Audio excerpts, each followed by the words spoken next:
앞 시간에는 셀룰로스와 헬미셀룰로스, 리그닌에 대해서 전반적으로 공부를 했고, 이번 시간에는 다시 지려화학 책에 있는 4장과 5장 내용을 공부하도록 하겠습니다. 이 4장 내용은 지료 안에서 이 장애를 일으키는 물질들입니다. 일반적으로 섬유가 음이온인데 다른 저분자량, 작은 조각들이 음이온을 가지고 있는 경우 섬유에 첨가하는 여러 가지 양이온성 약품을 흡착시키고 그렇게 해서 투입한 약품의 효율이 떨어지기 때문에 그런 기타 다양한 그런 음이온 작은 물질들을 일반적으로 장애 물질들이라고 합니다. 그럼 이런 물질들이 어디에서 온 걸까요? 일반적으로는 목재에서 오는 성분들이 있고 물에서 오는 성분들이 있고 첨가제에서 오는 성분들이 있습니다. 목재 중에서는 음이온을 가지고 있는 부분들이 일반적으로 헤미셀룰로스일 수도 있고 또 한 가지는 지방산이나 수지산 같은 추출물 중에서 이런 그런 음이온들을 가지고 있는데 이런 것들이 펄프를 만드는 과정에서 제거되지 않고 남아있는 경우, 특별히 기계 펄프에 해당됩니다. 화학 펄프의 경우에는 이런 것들이 펄프를 만드는 과정에서 전부 제거돼서 남아있지 않는데 기계 펄프의 경우에는 그런 수지산이나 지방산과 같은 추출물에서 기인하기도 합니다. 단백질이나 팩틴질도 이런 그 음이온 구조를 갖고 있고 또는 그 종이를 만들기 위해서 첨가한 물질 등의 그런 것들이 있습니다. 또 한 가지는 섬유를 리파이닝하거나 보관하는 과정에서 보관보다는 이동하는 과정에서 관의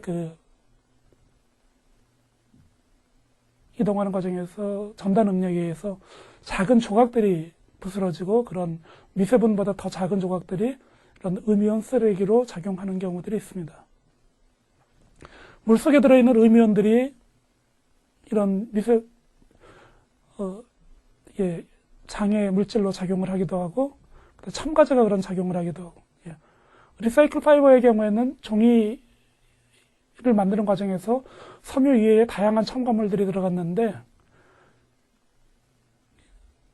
탈목 과정에서 대부분의 물질들을 제거하려고 했지만 제거되지 않고 남아있는 물질들, 이런 물질들이 그런 요인이 되기도 합니다.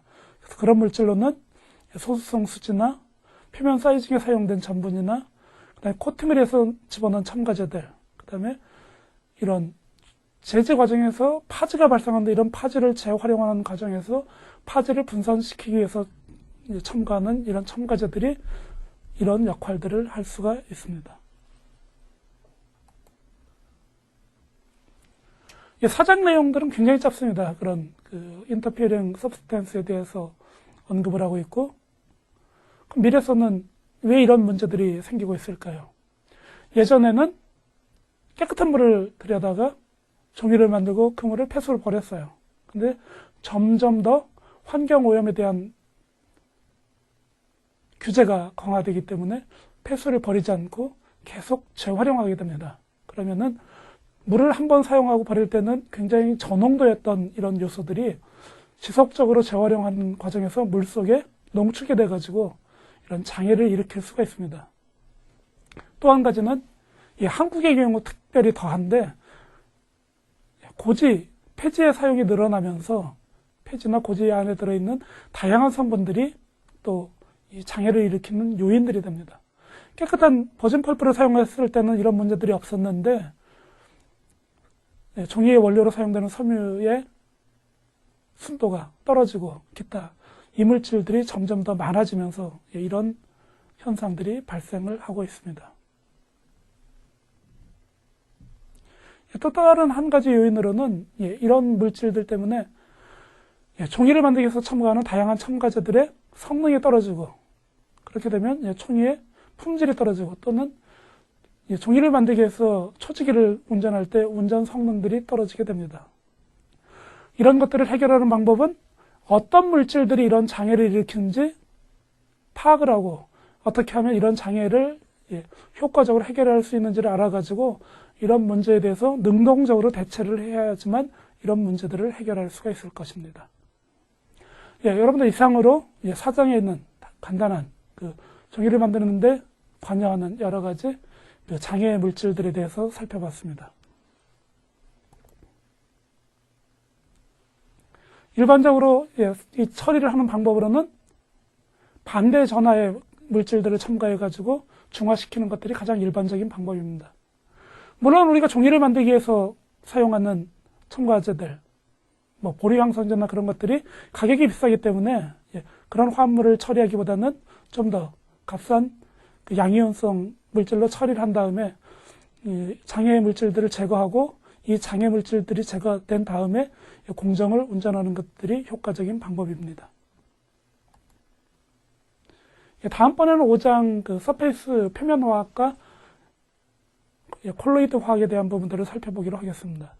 여러분들이 아마 지료화학을 공부하면서 아마 이 부분들이 가장 어렵고 이해하기 힘들고 난해하는 부분인데 차근차근 여러분 하나씩 이해해 나가도록 합시다.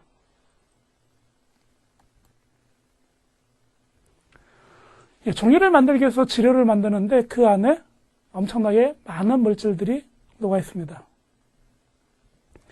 가장 많이 들어있는 건 아마도 물일 겁니다. 그다음 그 물 위에 두 번째로 많이 들어있는 것은 펄프를 첨가할 거고, 펄프를 만드는 과정에서 펄프만 만들어지는 것들이 아니라 펄프가 쪼개져서 미세분들도 만들어져 있을 겁니다. 이런 펄프나 미세분들은 물에 용해가 되지 않고 현탁 상태로 떠다니게 됩니다. 그 다음에 다양한 첨가제들을 넣죠. 일단 가장 일반적으로 첨가하는 것들 중에는 종이의 표면을 매끄럽게 하기 위해서 충전재, 필러 파티클을 집어넣고, 그리고 사이즈제를 첨가하는 경우들도 많습니다. 이렇게 여러 가지 물질들을 집어넣다 보면은 종이의 표면이 음이온을 띠고 첨가한 물질도 음이온을 띠기 때문에 이 음이온과 음이온을 연결시키기 위해서 다양한 양이온성 전해질이 첨가가 됩니다. 그래서 단순하게 용해되어 있는 그 전해질이 첨가되기도 하고, 그 다음에 그것보다 훨씬 더 큰 길이를 갖는 그 전해질이 첨가되기도 합니다. 그리고 표면의 활성을 제어하기 위해서 계면 활성제가 첨가되기도 합니다. 그래서 이러한 다양한 물질들이 첨가되어 있고, 이러한 다양한 물질들이 서로 상호작용을 하기 때문에 여러분들이 이번 장을 통해서 이런 물질의 상호작용을 완벽하게 이해를 해야지 종이를 만드는 지료를 효과적으로 컨트롤할 수가 있습니다.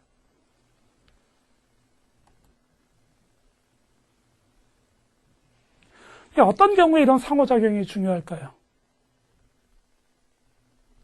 첫 번째, 우리가 섬유에다가 미세분이나 충전재를 응집시키고 싶어요. 그런데 일반적으로 서로 음이온 성질을 띠기 때문에 응집이 되질 않습니다. 그럼 어떤 방법으로 음이온을 띠고 있는 섬유에 음이온을 띠고 있는 충전재나 미세분을 응집시킬 수 있을까요? 그러려면은 물리적인 방법을 쓰던 화학적인 방법을 쓰던 서로 연결을 시켜서 서로 달라붙어 있도록 해야 될 겁니다. 그러려면 서로의 성질을 이해해야 되고, 그 다음에 음이온과 음이온을 연결시켜주는 매개 고리에 대한 성질을 이해해야지만 여러분들이 효과적으로 섬유의 충전재나 미세분을 응집시킬 수가 있을 겁니다.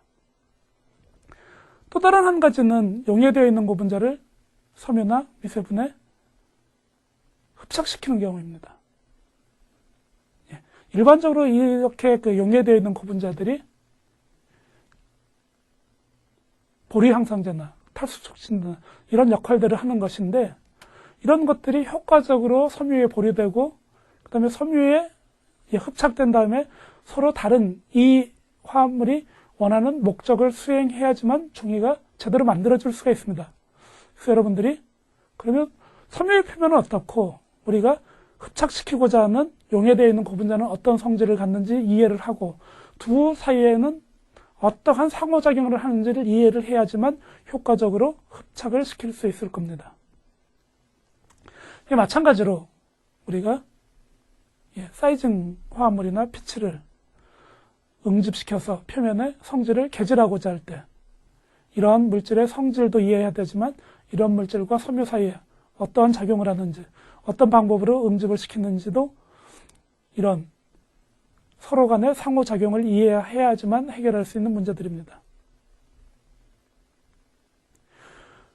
음이온성 쓰레기 물질, 용해되어 있는 음이온성 쓰레기 물질과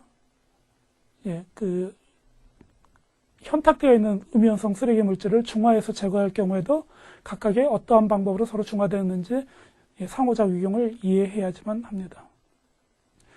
또 다른 경우는 용해되어 있는 무기염이나 용해되어 있는 이온성 물질들이 어떤 상태로 다 평형을 도달하고 이것들이 어떻게 영향을 미치는지를 이해해야지 이 초지를 이해하는 데 큰 도움이 됩니다.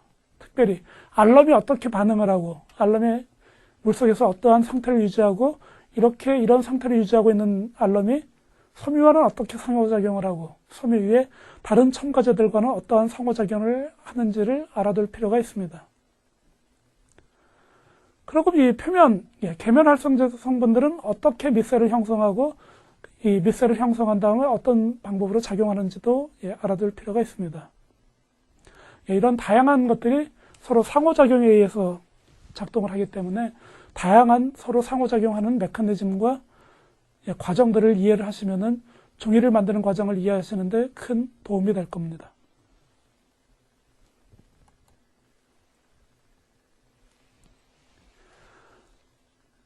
일반적으로 종이를 만드는 데 사용되는 지료들을 콜로이드라고 부릅니다. 콜로이드는 일반적으로 마이크로미터 단위의 물질들을 뜻하는데 첫 번째로 얘기하는 게 지료예요. 물 이외의 지료에는 어떤 것이 가장 많이 들어있을까요?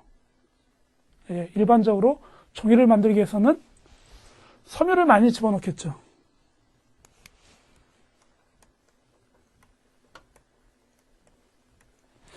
그럼 섬유가 이 콜로이드 범위에 속할까요?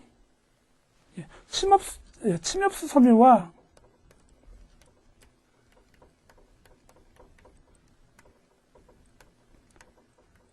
화렵수 섬유의 길이가 어떻게 될까요?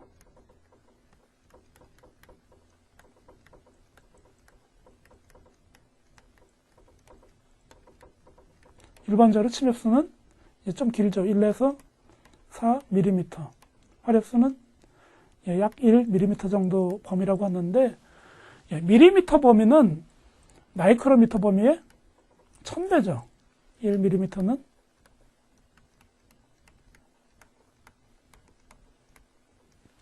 그럼 이런 침엽수 섬유나 화렵수 섬유를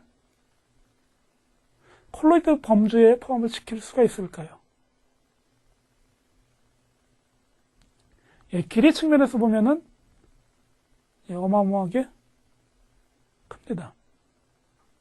일반적으로 콜로이드 범위를 0.1에서 10 마이크로미터 범위라고 본다면은 1000 마이크로미터고 긴 침엽수 섬유의 경우에 4000 마이크로미터인데 이런 것들은 일반적으로 콜로이드 범위에 벗어나죠.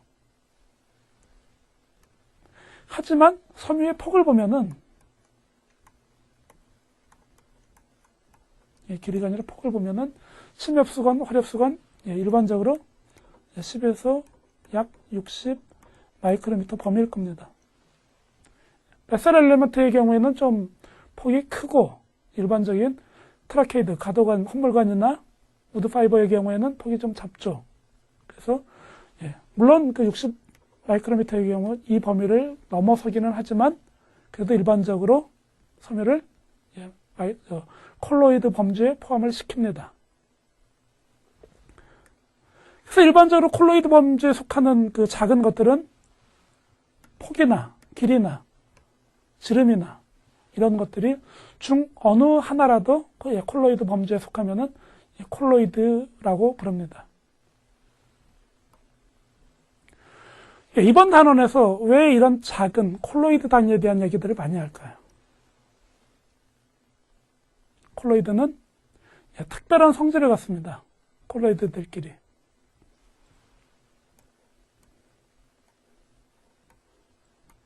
콜로이드 성질을 설명할 때 가장 흔하게 사용하는 그림이 이런 정육면체 구조를 가지고 설명을 합니다.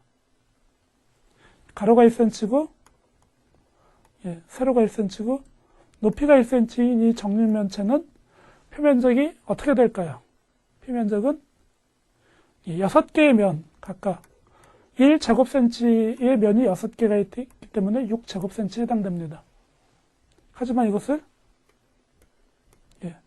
무한히 자르면은 이때 표면적은 어마어마하게 증가를 합니다. 여러분, 일반적으로 어마어마하게 자르기 전에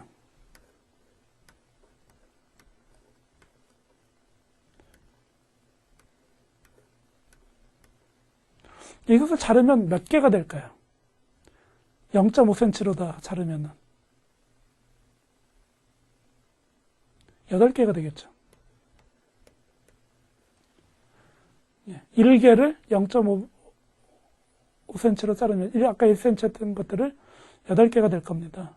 그럼 8개가 되면은 새로운 표면들이 많이 노출이 되기 때문에 표면적이 증가를 하고, 이런 식으로 1cm였던 것들을 0.1cm로 자르게 되면은 다시 어마어마하게 표면적들이 많이 증가를 할 겁니다.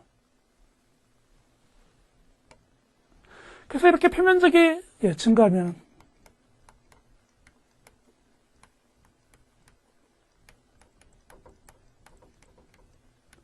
이런 표면적 증가로 인해서 특이한 성질들을 갖습니다.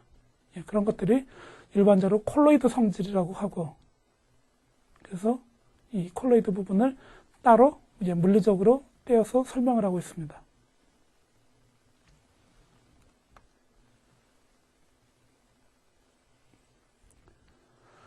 앞에서도 얼핏 설명을 드렸는데 다시 한번 잘 정리를 해보면, 단위 무게당 굉장히 넓은 표면적을 갖습니다. 그러면은 분산되어 있는 매질이랑 입자 표면이 만날 수 있는 확률들이 굉장히 커집니다.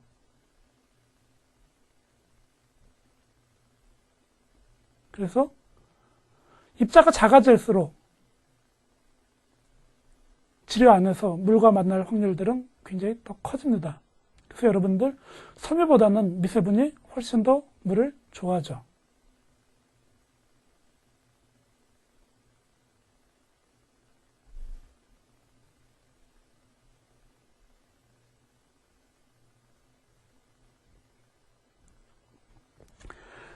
가장 중요한 게 이 표면적이 넓다는 것이고, 이러한 표면적이 넓기 때문에 입자 간 상호작용이나 입자와 매질과 상호작용을 할 수 있는 확률들이 굉장히 더 커집니다.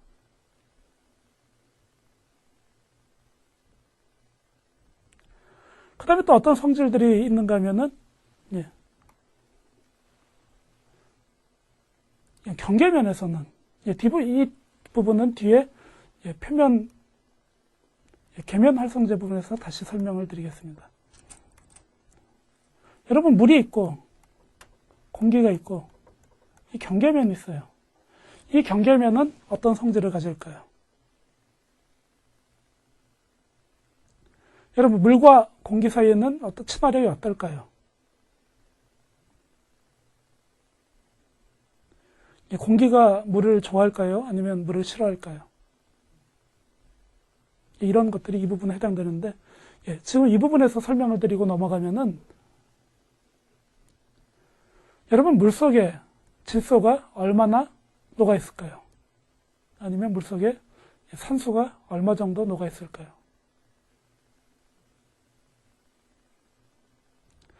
물속에 아마 산소는 조금 녹아 있죠. 일반적으로 물 1리터 안에, 1kg 안에 50mg 정도의 산소가 녹아 있을 겁니다. 온도에 따라서 다르고 여러 가지 조건에 따라서 다르지만은 이것을 환산하면은 50ppm 정도가 돼요.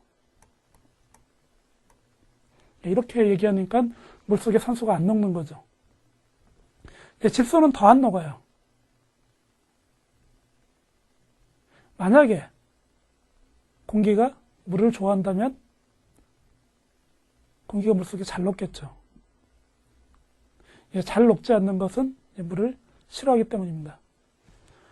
왜 이런 복잡한 얘기를 하는가 하면, 그러면은 공기는 물을 싫어하고 물도 공기를 싫어하면 물과 공기가 만나는 지점에서는 서로 싫어하는 것들끼리 만난 표면이 되는 거죠.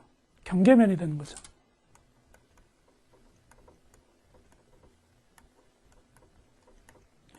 물과 공기가 만나는 부분. 그 다음에 이제 나머지 부분, 여기에 대한 다른 부분들은 계면 활성제 부분에서 다시 설명을 드리겠습니다.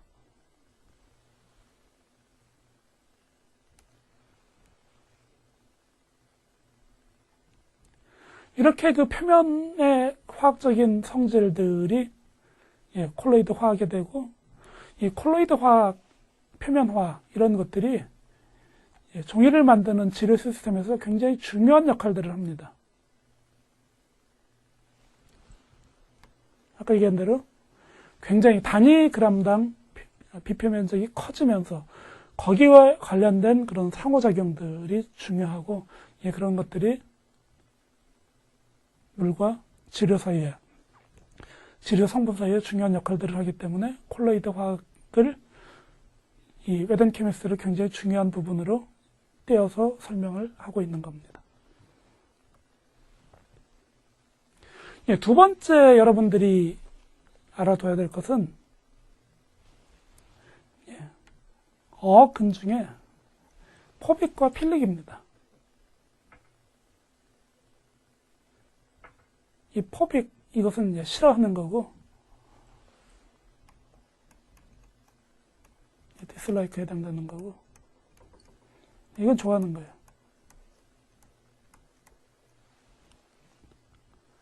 그래서 어떤 시스템들은 주어진 환경이 내가 너무 좋아하는 환경일 수가 있고, 어떤 것들은 너무 싫어하는 환경일 수도 있습니다. 일반적으로 솔벤트를 좋아하는 환경과 솔벤트를 싫어하는 환경으로 나눌 수가 있죠. 만약에 어떤 물질이 용매를 좋아한다면 어떻게 될까요? 얘네가 어떤 기다란 사슬을 넣어놨어요. 여기 용매가 있어요.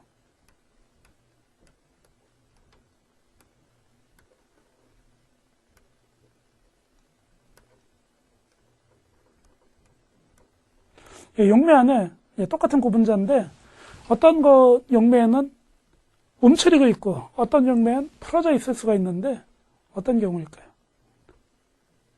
내가 용매를 좋아하면은 최대한 용매하고 친하려고, 용매와 접촉하는 면적을 넓게 가져가려고 풀어져 있고, 용매를 아주 싫어하면 용매와 접촉하는 면적을 줄이려고 움츠리게 됩니다. 그래서 내가 집어넣은 어떤 시스템이 용매를 좋아하는가 싫어하는가가 이 시스템의 특성을 관여하는데 굉장히 중요한 요소가 됩니다. 근데 여러분들, 우리가 다루는 시스템에는 용매가 어떤 용매를 사용해요? 지구상에서 아마 가장 값싼 용매 중에 하나인 물을 사용을 합니다. 그래서 이 앞부분을 하이드로로다 바꿨어요. 물로다가. 그래서 물을 싫어하는 시스템과 물을 좋아하는 시스템이 있습니다. 용매는 기본적으로 물인데 종이를 만들기 위해서 첨가하는 것들 중에 어떤 것들은 물을 너무 좋아하고 어떤 것들은 물과 만나지 않으려고 하는 것들이 있어요. 그래서 여러분들이 물의 성질을 잘 이해하는 것도 중요합니다. 그래서 여러분들 지리화학 첫 시간에 물과 관련된 화학적인 것들을 살펴보았었죠. 이렇게 대부분 지료에 물이 들어가고 이 물 안에 섬유나 다른 것들과 상호작용을 하기 때문에 물이 중요한 겁니다.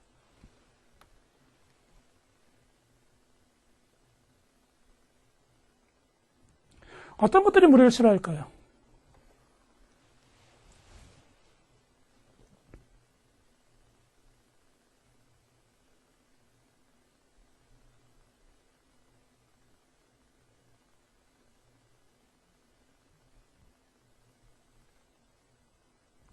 어떤 것들이 물을 싫어할까요? 일반적으로는 코팅에 사용되는 무기의 피그먼트들이 싫어한다고 알려져 있습니다. 섬유는 어떨까요? 섬유는 물을 좋아할까요? 싫어할까요? 섬유에 어떠한 처리를 했는가에 따라서 달라집니다. 섬유 자체는 일반적으로 셀룰로스나 헤미셀룰로스에서 오는 화학 발포는 표면에 수산계들이 노출되어 있기 때문에 이 수산계들이 물과 수소 결합을 하려는 성질 때문에 물을 좋아하는 성질들을 가지고 있습니다. 하지만 이 섬유 표면을 사이징 처리를 하거나 아니면 다른 물질로다 코팅을 해가지고 수산계들이 물과 수소 결합하는 기회를 박탈을 한다면 그때는 물을 싫어하는 구조가 될 겁니다.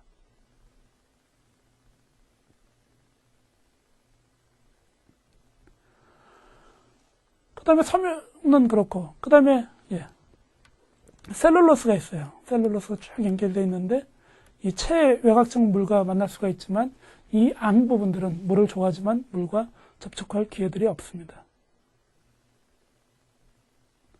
책에 있는 부분을 그대로 가져왔는데 아마 두 번째 부분은 잘못된 것 같네요. 헤미셀룰로스나 셀룰로스의 표면, 여기는 물을 좋아합니다. 미세분도 물을 좋아하고. 그래서 이 부분은 아마 하이드로필릭으로 설명을 해야 될 겁니다. 그 다음에 물속에 분산되어 있는 물질입니다.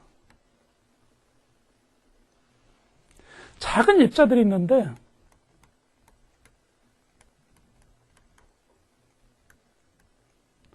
분산되어 있는 경우와 용해되어 있는 경우가 있어요.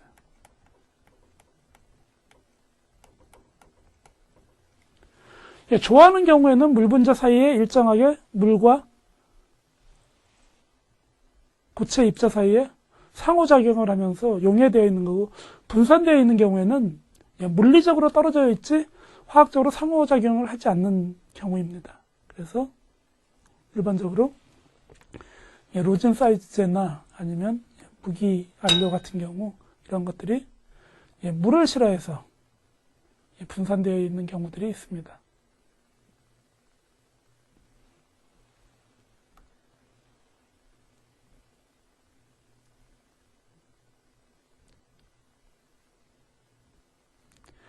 다음번 용어는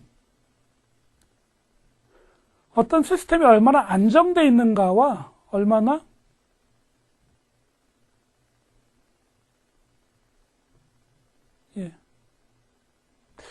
여러분들 조금 어려운 화학 개념인데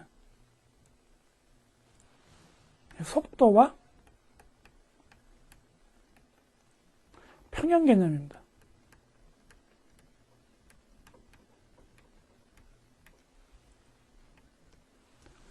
속도는 언젠가는 일어날 건데, 반응이 언젠가는 일어나가지고 다른 구조로 바뀔 건데 천천히 일어나는 경우입니다.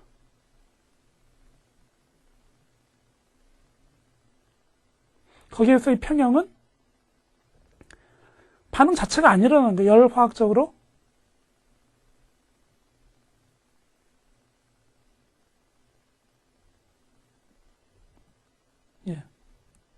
그래서 일반적으로 속도가 느려지는 조건들, 속도가 빨라지거나 속도가 느려지는 조건들을 키네틱 컨트롤이라고 부르고, 그 다음에 평형과 관련된 부분을 서머다이나믹 컨트롤이라고 부릅니다.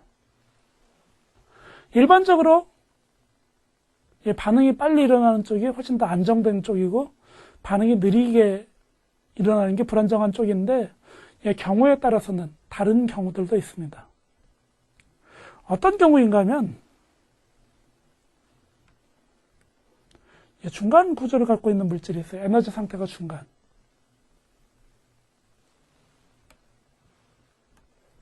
에너지 상태가 중간이에요. 이쯤.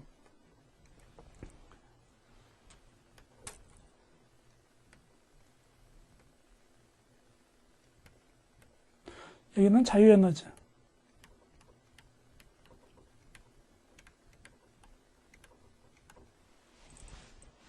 시작.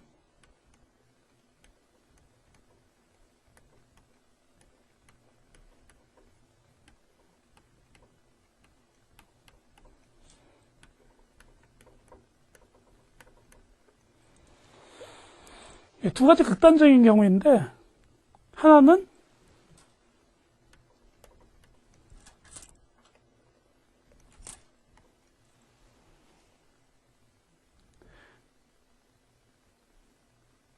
높은 장벽을 가지고 있지만 나중에 이 장벽을 넘어가면 굉장히 안정된 상태를 유지할 수가 있어요. 그래서 활성화 에너지는 높지만 이 활성화를 도달하고 난 다음에 넘어가면은 나중에 훨씬 더 안정된 상태를 유지할 수 있는 경우가 있고, 또 다른 경우는 활성화 에너지가 낮아가지고 반응은 쉽게 일어날 수 있지만 반응이 일어난 후에 얻을 수 있는 자유 에너지는 더 적은 경우들이 있어요. 이런 경우들이 가장 극단적인 경우입니다. 일반적으로는 어떨까요? 활성화 에너지가 낮은 쪽이 자유 에너지 얻는 것도 훨씬 더 크고 활성화 에너지가 높을수록 이 폭이 작겠죠. 이런 것들이 일반적인 경우인데 아주 극단적인 경우에는 이런 경우들이 있습니다. 이런 반응들은 빨리 일어나는 반면 이 반응들은 나중에 역반응이 일어날 수가 있습니다. 거기에 비해서 안정된 구조인 서모다이내믹 컨트롤에 해당되는 A에서 C로 가는 경우는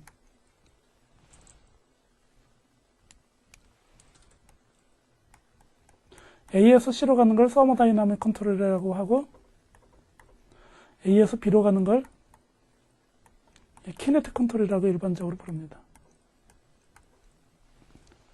그래서 A에서 C로 가는 것은 안정적이고 나중에 C가 만들어진 다음에 다시 A나 B로 돌아가는 성질이 적지만은 A에서 B로 가는 경우는 반응이 빨리 일어나고 하지만 B에서 A를 거쳐서 C로 갈 수도 있습니다.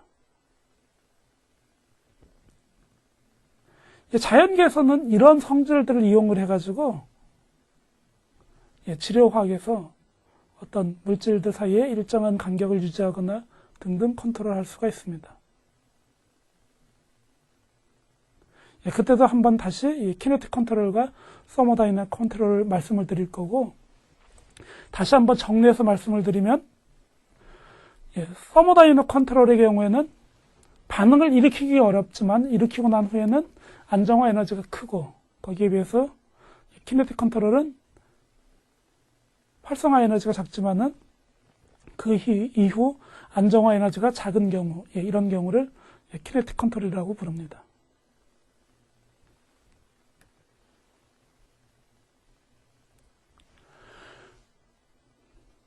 그 다음에 하이드로포비 표면에는 어떠한 차지가 있을까요? 책에서는 지금 계속해서 섬유를 물을 싫어하는 입자라고 설명을 하고 있는데 이 개념은 상대적인 개념입니다. 섬유 표면에 있는 수산기들 물을 엄청나게 좋아하고 그 다음에 헤미셀룰로스도 물을 좋아하고 미세분은 더 좋아하죠. 하지만 섬유의 대부분을 차지하고 있는 안쪽은 물과 접촉할 기회가 떨어지고 그 다음에 물과 수소결합을 할 능력들이 떨어지기 때문에 전체적으로 일단 거대한 섬유를 물을 싫어하는 입자라고 가정을 하고서 지금 이 교과서에서는 설명을 하고 있습니다. 이 거대한 고분자 표면에 아주 가끔 음이온들이 있는데 이 음이온들이 어디에서 오느냐는 거예요. 앞 시간 설명해드렸는데 일반적으로 화학 펄프의 음이온은 어디에서 올까요? 헤미셀룰로스가 있죠. 이 헤미셀룰로스에는 그루크로노자일란이라는 게 있습니다.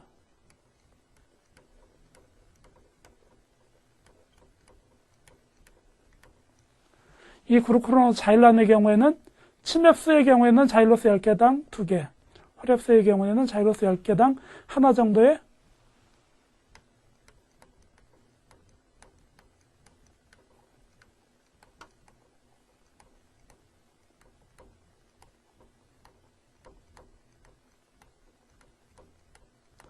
포메틸 그루크로닉 액시드가 붙어 있어요.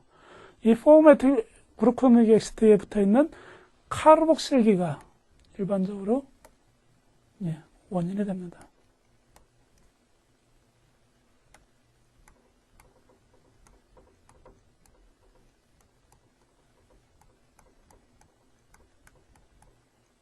아니죠. 여기가 C3가 되어 있죠. 여기가 이 부분입니다. 그 다음에 알파 결합으로 연결되어 있죠. 설포닉 액시드, 이건 어디에서 올까요? 설포닉 액시드는 흔한 경우가 아닙니다. 이 설포닉 액시드는 설파이트 펄프에서 와요.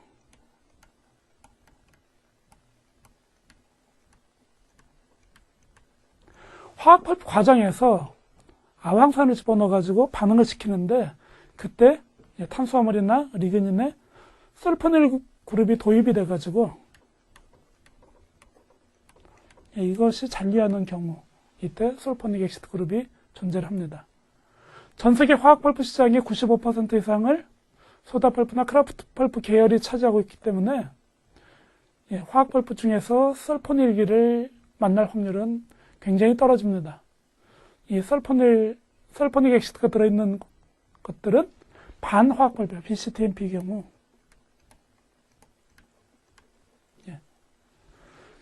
화학적인 처리를 하는 과정에서 아황산 처리를 하기 때문에 그때 설포닉 액시드가 도입되기도 합니다.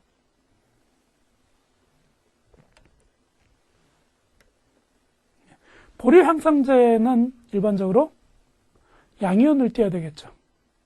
그래야지 섬유의 음이온과 다른 첨가제들의 음이온을 연결시킬 수가 있기 때문에. 그래서 리텐션 에이드는 일반적으로 양이온을 띄고 있습니다. 그 다음에 양이온성 잠금 표면에서도 양이온을 띄고 있습니다. 그래서 여러분, 종이를 만드는 시스템엔 음이온을 띄고 있는 것들과 양이온을 띄고 있는 것들로 나눌 수가 있는데, 일반적인 지료나 충전제나 그 다음에 몇 가지 첨가제들은 음이온을 띄고, 보리향산제나 탈수촉진제 같은 물질들은 양이온을 띄고 있는 고분자들로 되어 있습니다. 또 다른 이온은 크레이나 티타늄 다이옥사이드, 이산화티타늄 같은 무기 충전제가 물속에서 이온화해서 일반적으로 음이온을 띄고 있는 경우들이 있습니다. 이런 것들이 이런 음이온을 띄고 있는, 음이온이나 양이온을 띄고 이온을 띄고 있는 입자들에 해당됩니다.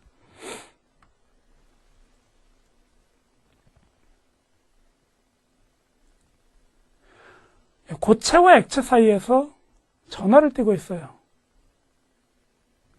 이걸 어떤 방법으로든 설명을 해야 되는데, 이런 것들을 설명하기 위해서 해몰즈와 고위 체프만, 또 스턴, 이런 사람들이 설명을 시도를 했고, 시도한 것들이 여러분 뒷 그림에서 설명을 할 겁니다. 그 전에 제타 포텐션이라는 중요한 용어가 있습니다. 이 제타 포텐션이라는 것은 스턴 레이어하고 고위 체프만 영역 사이에 존재하는 어떤 가상의 라인입니다. 일반적으로 몇 가지 방법을 써서 제타 포텐셜을 측정을 합니다. 일반적으로 지뢰 전체에는 양이온과 음이온이 평형을 이루기 때문에 전체적으로는 이온 평형에 도달을 해 있지만은 섬유 표면이나 어떤 입자 표면에는 부분적으로 이온을 띄는 경우들이 있고, 이 이온이 어떻게 중화가 되고 어떻게 반응을 하는지 보여주는 그림들이 뒤에 있는 그림에 해당됩니다.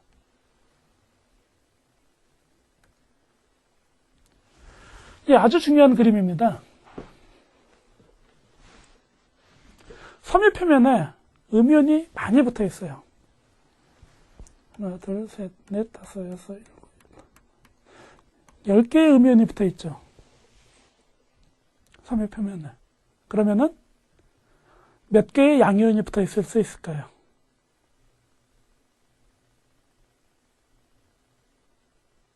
모델로는 9개가 붙어 있도록 그렸네요. 좋은 모델은 아니고. 그럼 10개의 음이온이 붙어 있고 9개의 양이온이 붙어 있으면 전체적으로 이 다음에 차지는 음이온 하나가 붙어 있는 거랑 마찬가지겠죠.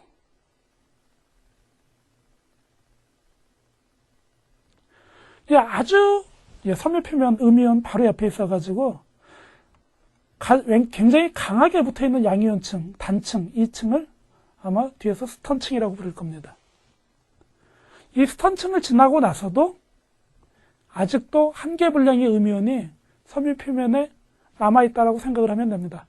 9개의 양이온에 있어서 음이온 9개는 중화가 됐고 아직 하나 부분이 남아있어요. 예, 스턴층 밖에는 여기는 양이온과 음이온이 공존할 수 있는 부분이에요.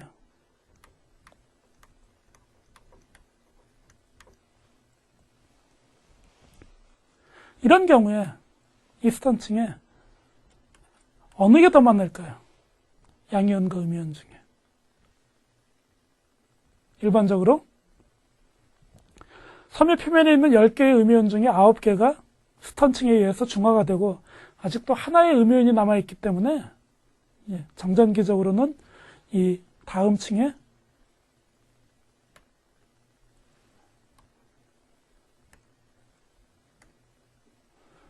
양이온이 더 많을 확률이 높습니다.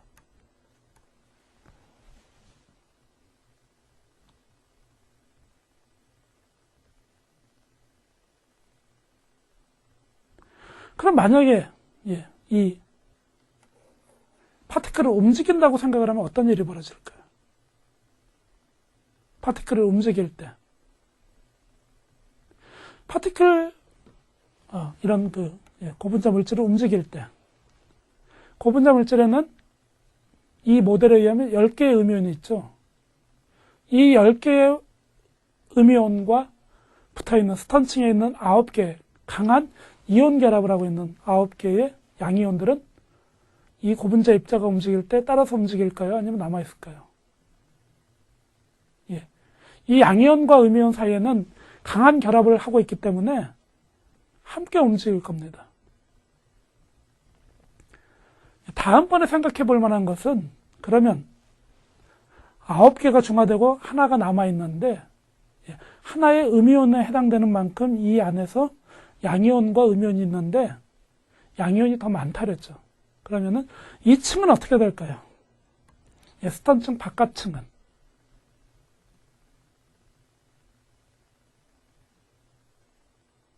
이 스턴층 바깥층은 부분적으로 따라갈 수도 있고 안 따라갈 수도 있고 하겠죠. 근데 이 고분자 표면에 의해서 영향을 받는 쪽은 따라갈 거고 영향이 미치지 않는 부분은 따라가지 않을 겁니다. 그래서 이게 움직이면 이 면도 움직이는데 그때 움직이는 면, 그 면을 플레인 오브 쉐어라고 부릅니다.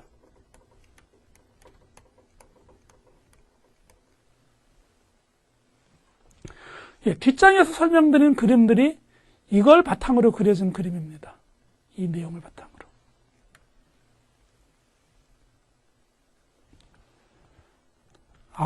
10개의 음이온이 있는 부분, 10개의 음이온을 9개의 양이온에 의해서 중화가 된 부분이에요. 이 밑에까지가 10개였는데 9개가 중화를 해서 이 부분에서 표면 음전화, 표면에 음전화를 띠고 있는 정도, 9개가 전혀 중화를 안 했을 때는 이렇게 높은 제타 포텐셜 에너지를 가지고 있고 9개에서 중화가 된다면 여기에 해당되는 이 포텐셜을 가지고 있겠죠. 그 다음번에는 이 라인이 움직일 때 따라 움직이는 라인으로 여기는 양이온과 음이온이 섞여 있지만 아까 여분의 음이온이 하나 있기 때문에 양이온이 더 많을 겁니다. 그래서 같이 움직이는 점, 그 점을 플레인 오브 쉐어라고 하고 그때의 포텐셜을 제타 포텐셜이라고 부르는 겁니다. 이 모델에서는 10개의 음이온이 있고 9개의 양이온 다음에 하나의 음이온 모델이지만 여러분들 이것을 다른 방법으로 설명을 하면은 표면에 100개의 음이온이 있다고 생각을 해봅시다. 일단. 그리고 아까 이 스턴층에 50개의 양이온.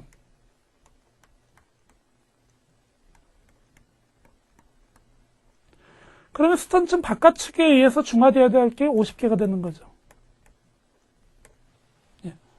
표면에 음이온이 100개가 있는데 50개의 음이온은 스턴층에 있는 50개의 양이온에 의해서 중화가 됐어요.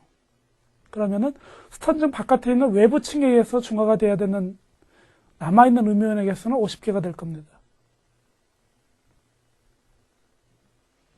그 층은 플레인 오브 쉐어 안에 있는 양이온에 의해서 중화가 될 수도 있고 플레인 오브 쉐어 바깥에 있는 양이온에 의해서도 중화가 될 수 있죠. 그래서 여기는 양이온과 음이온이 공존을 하지만 양이온이 더 많이 존재하기 때문에 움직일 때 딸려가는 부분, 그때까지의 제타 포텐셜, 아까 여기가 100이었고 여기가 50이었는데 밖에 의해서 양이온이 중화를 시키는데 만약 여기에 30개가 있고 20개는 이 밖이라고 하면은 포텐셜이 20으로 줄어들었을 겁니다. 이런 의미들이 그 제타 포텐셜과 관련된 내용들이고, 플레인 오브 쉐어는 만약에 고분자 선을 움직였을 경우 그때 같이 움직이는 물속에 있는 가상의 라인입니다. 여기서 아직도 음이온이에요. 왜요? 이 플레인 오브 쉐어 바깥에 있는 양이온에 의해서 중화 효과를 발휘했었기 때문입니다.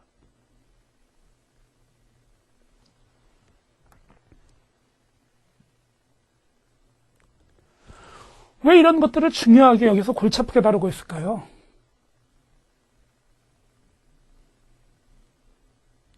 섬유 표면이 음이온이고 리텐션 에이드로다 집어넣는 물질들이 양이온이고 그 다음에 다른 리텐션 에이드하고 다른 반응하는 것들이 또 음이온이기 때문에 이런 정전기적인 포텐셜을 이해를 하셔야지만 어떤 방법으로 보류가 되고 어떤 일들이 일어나는지를 알 수가 있습니다.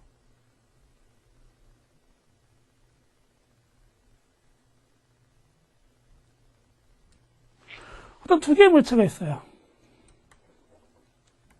양이온 성질도 가지고 음이온 성질도 가지고 있고 양이온 성질도 가지고 음이온 성질도 가지고 있죠. 두 개의 물체가 아주 멀리 떨어져 있을 때는 상호작용을 하지 않습니다. 근데 물체가 점점 더 가까우면은 어떤 일이 벌어질까요?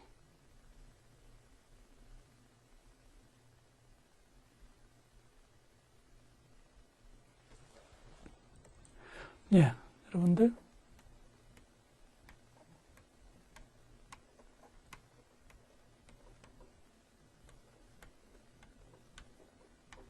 반데르발스 결합력 들어봤죠?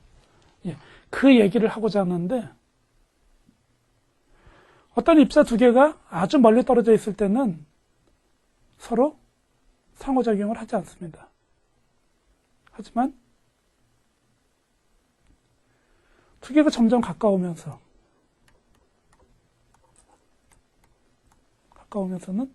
상호작용을 할 수가 있어요. A라는 입자의 양이온과 B라는 입자의 음이온 사이에 상호작용을 할 수가 있고 B라는 입자의 양이온과 A라는 입자의 음이온 사이에 상호작용을 하게 되면 어떤 일이 벌어질까요?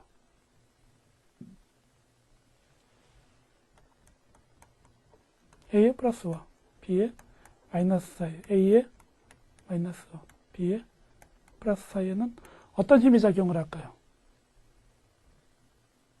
양이온과 음이온 사이니까 잡아당기는 힘.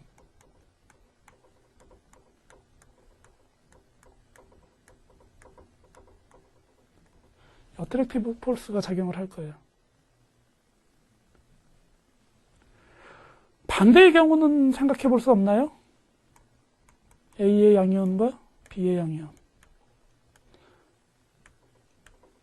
A의 음이온과 B의 음이온. 이렇게 되면은 서로 미는 리펄시브 폴스가 작용을 하겠죠.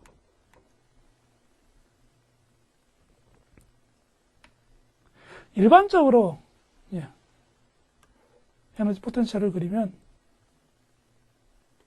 잡아당기는 힘은 상대적으로 미는 힘보다 훨씬 더 먼 거리에서 작용을 합니다. 그래서 이 두 개의 힘을 합쳐놓은 게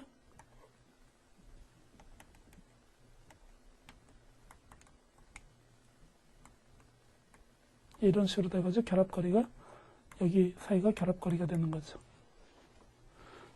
여기는 결합력이 작용하는 힘, 그 다음에 결합력보다는 밀어내는 힘이 작용하는 범위. 그래서 정전기적으로 이 일렉트릭 더블 레이어 안에서도 무조건 가까워지는 게 아니라 이런 밀어내는 힘과 잡아당기는 힘이 서로 상호작용을 하면서 어떻게 작동할지가 중요한 요소가 됩니다.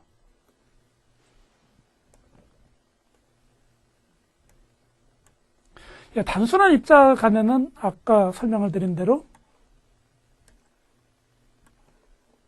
이런 식으로 굉장히 단순하게 반데르발스 결합이 작용을 하는데, 자연계에는 이렇게 단순한 시스템보다 훨씬 더 복잡한 시스템도 있습니다. 어떤 걸까요? 우리가 가지고 있는 섬유예요.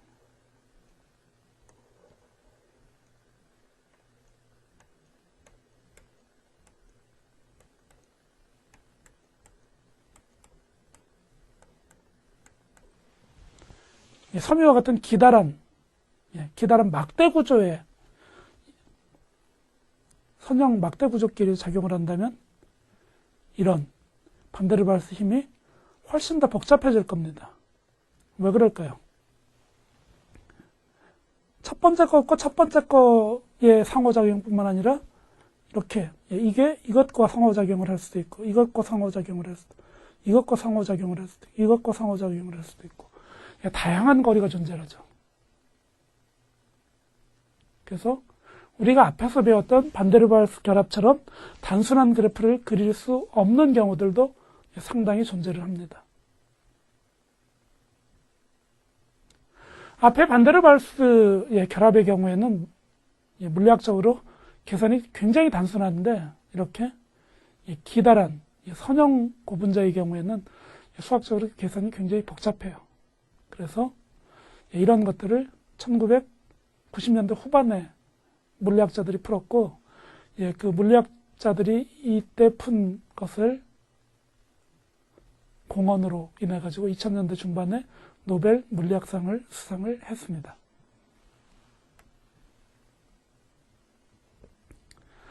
다시 한번 정리를 하면은 잡아당기는 힘과 밀어내는 힘이 존재를 하고, 반데르발스의 힘은 일반적으로 잡아당기는 힘이에요. 근데 체적 반데르발스 힘보다 더 가까워지게 되면은 내 쪽과 상대편에 각각 같은 이온, A의 양이온과 B의 양이온, 또는 A의 음이온과 B의 음이온 사이에 상호 반발력이 작용하는 거예요.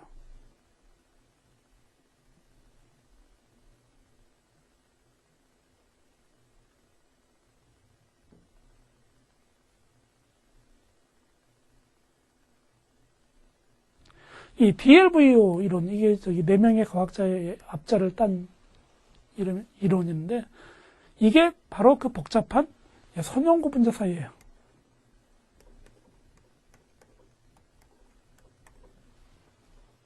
여기서도 마찬가지로 밀어내는 힘과 잡아당기는 힘이 동시에 작용을 하는데, 일단 선형 구분자에서 작용하는 힘들은 우리가 알고 있는 입자와는 전혀 다른 양상을 보여줍니다. 뭐가 다르냐고 하겠죠. 반데르발스의 어트랙티브 폴스와 일렉트로스태틱 리펄시브 폴스 똑같이 있어요. 어떤 게 다른가요? 앞에서 설명드린 그림과 그림이 다르죠. 선형 구분자가 아닌 경우에는 어떤 식으로 제가 그렸는가 하면,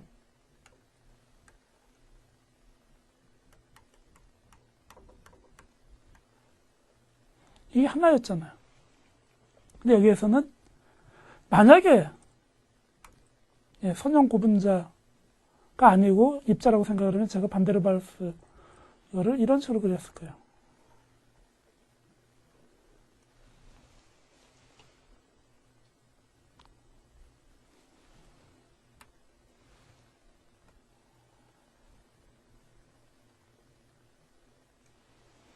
이렇게요.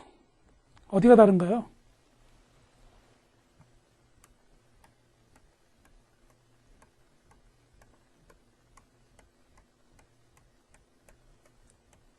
이 부분이 다르죠. 왜 이렇게 다를까요? 이것은 A와 B가 1대1로 대응을 하는 게 아니라 다대 다뤄다 대응을 하기 때문에 그렇습니다. 그러면은 다대 다뤄다 대응하는 물질의 상호작용은 항상 이런 식으로 나타날까요? 이런 식으로만 나타나는 건 아니고 이것은 나타나는 것 중에 일종의 한 가지 예입니다. 어떤 경우에는 무조건 이렇게만 가는 경우가 있어요. repulsive force VR이 훨씬 더 큰 경우. 또 한 가지 경우는 attractive force가 훨씬 더 큰 경우엔 달라붙어 버려요. 그냥. 그런 경우는 또 이런 모델이 있을 수가 있고. 이것은 특이한 경우입니다. 이 그림에서 앞에서 설명드렸던 키네틱 컨트롤과 서모다이나믹 컨트롤, 그런 어려운 용어들을 다시 한번 적용해서 설명을 드릴 수 있는 부분이에요. 이 부분과 이 부분. 상대적으로 둘 쪽 다 안정화 에너지가 있어요. 여기서부터 여기까지 범위에서는 이 지점의 포텐셜 에너지 가장 낮아요.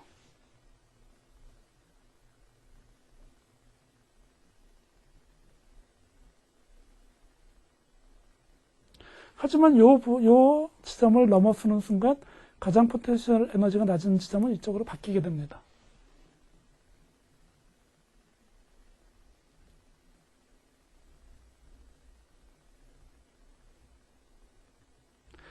자연계에서 물질은 포텐셜 에너지가 낮은 상태를 선호를 하죠. 그러면은 여기를 A 지점, 여기를 B 지점이라고 하는 경우 어느 지점에 있는 것을 선호를 할까요? 포텐셜 에너지가 A 지점이 B 지점보다는 엄청 낮아요.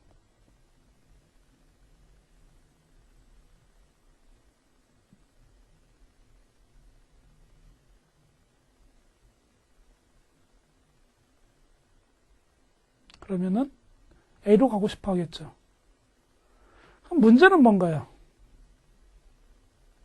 문제는 A에서 B로 가고 B에서 A로 가고 싶어 하는데 문제는 뭘까요?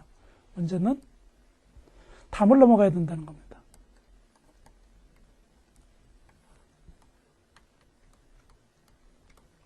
에너지 장벽이 있어요.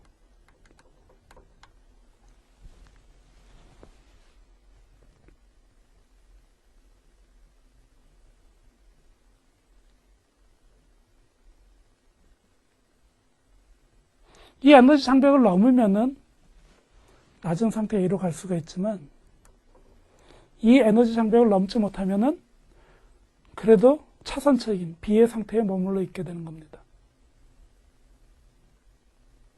그럼 이러한 원리들을 어디에 응용을 할 수 있을까요?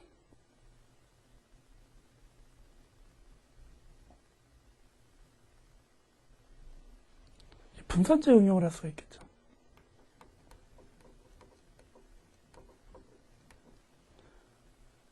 여기가 어떤 물질의 표면이죠. 그러면 여기가 A 물질이고, 이걸 B 물질이라고 생각을 해봐요. 아마 A와 B가 여기에 놓여 있다면 이것을 응집이라고 생각을 할 수 있을 거예요. 두 개가 붙어 있는. 덩어리를 만들어준. A와 B가 덩어리가 된. 우리가 종이를 만들기 위해서 첨가하는 여러 가지 약품 중에는 A와 B가 덩어리가 되면 안 되는 경우들이 있어요. 두 개가 아주 싫어하는 건 아닌데, 그런 경우는 이런 1차 장벽을 만들어가지고 넘어오지 못하도록 하는 거죠.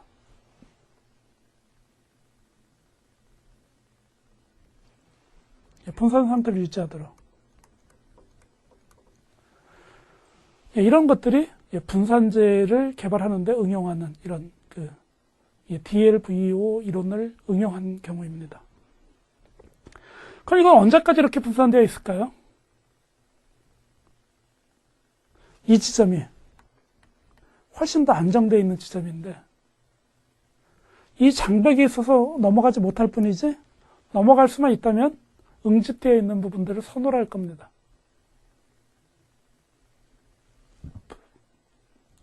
그럼 반응은 어떻게 일어날까요?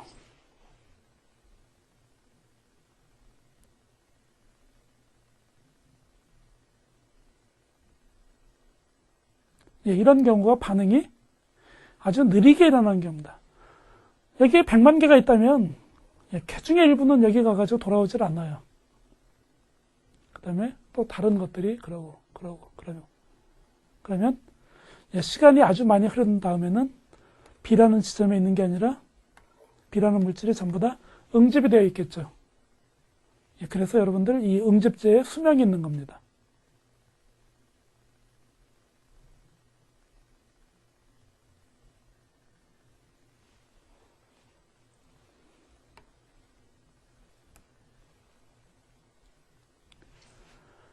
이런 원리들을 써가지고 어그리게이션 시키거나 스테빌리제이션, 두 가지가 좀 반대 개념이죠. 하나는 덩어리를 치도록 해가지고 만드는 거, 하나는 서로 안정된 거리에 떨어져 있어가지고 분산되어 있도록 하는 거고.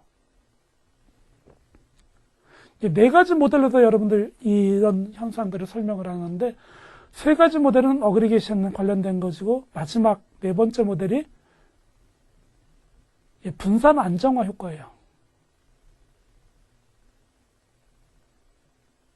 그래서 한꺼번에 네 가지를 설명을 드리지만 다르다는 겁니다. 앞에 세 가지는 응집되는 과정에 대한 거고, 마지막 번 것은 분산 안정화 효과에 대한 설명들이 되겠습니다. 첫 번째는 코아귤레이션.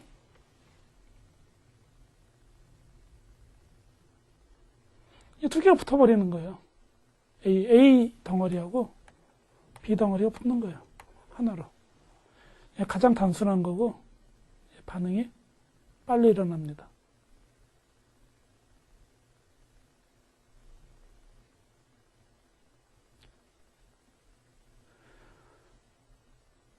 일반적으로 여러분들 이 코아귤레이션은 섬유 표면에 아마 알럼을 첨가했을 때 이런 코아귤레이션 반응에 의해서 섬유 표면에 있는 음이온들을 알럼이 양이온으로 달라붙을 거예요. 섬유 표면에 음이온이 몇 개가 있는데 여기에 와서 알럼이 달라붙으면 어떻게 될까요?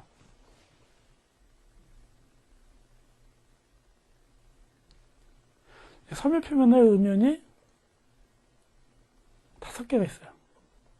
여기에 와서 알럼은 3가예요.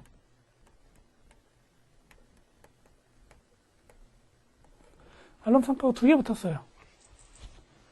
그럼 어떤 일이 벌어질까요?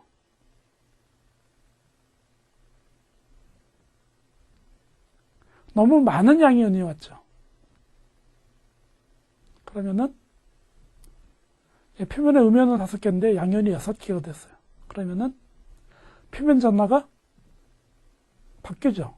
이제 알럼이 붙어있는 스턴층 여기를 지나면서 표면은 양이온으로 바뀌었어요.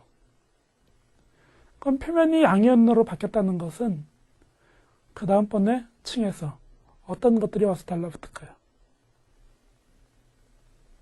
지뢰에 있는 다른 음이온들이 와서 달라붙겠죠. 만약 알럼이 하나 더 있어가지고 아까 얘기했던 여기가 5개고 얘는 9개예요. 그러면 4개의 음이온이 와서 이론적으로 달라붙을 수가 있겠죠. 이런 방법들이 섬유 표면에 음이온성 첨가제들을 달라붙게 하는 거예요. 섬유와 첨가제는 서로 반대 성질, 같은 극성을 가지고 있기 때문에 서로 밀어내는데 이렇게 코아귤란트인 알럼이 첨가가 돼가지고 서로를 연결시켜주면 여기에 집어넣은 아주 작은 필러나 이런 것들의 보류가 향상이 되겠죠. 그래서 이렇게 집어넣는 코아귤란트를 보류 향상제라고 부르는 겁니다. 또 다른 모델은 기존에 사용하던 알럼보다는 분자량이 큰 폴리아크릴아마이드나 양이온성 전분과 같은 다른 보리 향상제를 설명하는 데 사용되는 모델입니다.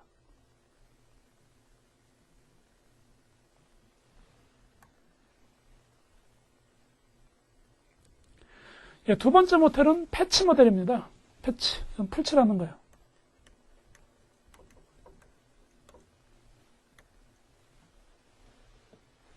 일반적으로 패치 모델로 설명하는 것들은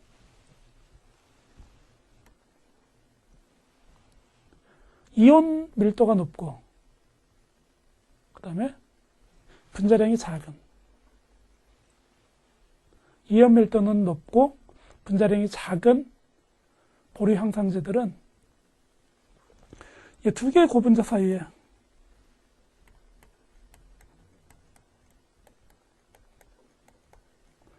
여기에 고분자인데 여기 양이온이 많은 거예요.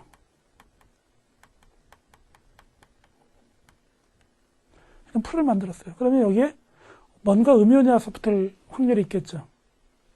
음이온은 섬유가 와서 붙을 수도 있고 아니면 음이온은 다른 첨가제들이 와서 붙을 수도 있고, 다른 음이온 첨가제들이 와서 붙으면은 보류가 향상되는 거고, 다른 섬유가 와서 붙으면은 지압이 나빠지는 거죠. 그래서 여러분들 아까 알럼도 마찬가지지만은 적당한 정도를 첨가했을 때는 보류가 향상되지만 너무 많은 양을 첨가하면은 표면에 섬유가 와서 달라붙게 돼요. 다른 섬유가. 그런 경우엔 포메이션이 나빠지고 문제들이 될 수가 있는 거죠. 그래서 항상 이런 보류 향상제는 첨가하실 때 적당량을 집어넣어야 되는 겁니다.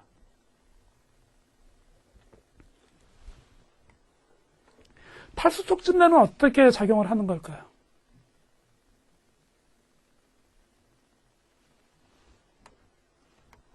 탈수 촉진. 일반적으로 탈수를 어렵게 만드는 성분이 뭔지를 한번 생각을 해보시면 됩니다.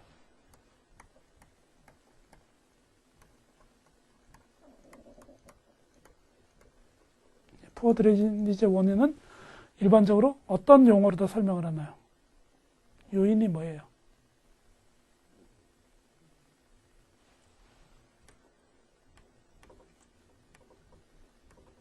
미세분이죠. 미세분들이 왜 탈수가 안 되도록 할까요?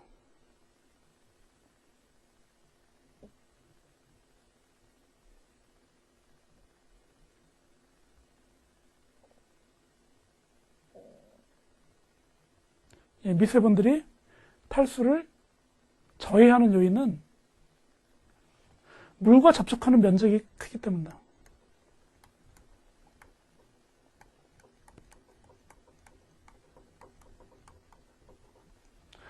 섬유보다 비표 면적이 훨씬 더 크기 때문에 물과 훨씬 더 많이 접촉을 해요.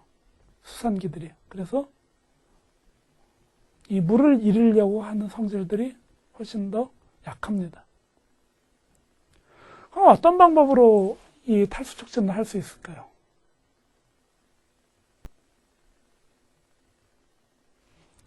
미세분들 사이에 서로 연결을 시켜가지고 분자로다가 하나의 덩어리로 만들면 되겠죠. 조금. 너무 큰 덩어리는 또 지압이 나빠지니까 섬유보다 작은 적당한 크기의 덩어리로 만들면은 상대적으로 어떤 일이 발생을 할까요?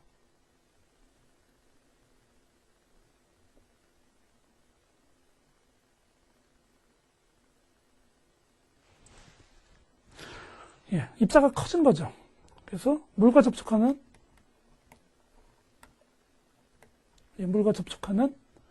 면적이 줄어들게 되고, 그렇게 되면은 탈수가 촉진됩니다. 그래서 이런 그 패치 모델은 미세분들을 서로 엉기게 하는 이런 첨가제가 돼가지고 미세분들을 엉겨서 미세분 덩어리를 만들면 이것이 하나의 섬유처럼 작용을 하겠죠. 이런 경우에 탈수가 촉진되는 겁니다. 그림에서 여러분들 보여주고 있는 거예요. 그래서 이 패치 모델은 이 부분에